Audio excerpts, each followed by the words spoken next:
So again, that's me sitting down with this, looking at this and saying, well, what questions can I be asking of that?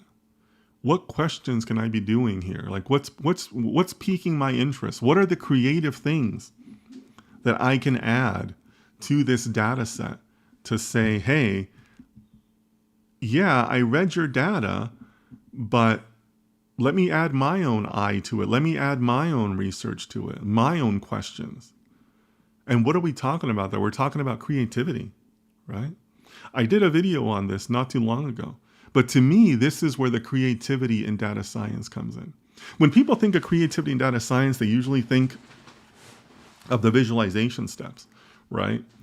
The charts and graphs, right? And don't get me wrong, I'm not poo-pooing that the visualizations are a very critical part of the data science process. But don't think of that as the only creative outlet for data science. To me, this is where you distinguish yourself as a data scientist, where you add your creativity. And you can say, and people will say that about you and say, oh, hey, you know what? He saw something in that data. They asked a good question in that meeting. They saw an interesting correlation there, you know, when we were having the discussion with the business side of the company, right? So I'm walking you through this process. You know, I'm showing you what catches my eye because, you know, this is me experienced after many, many years in the business.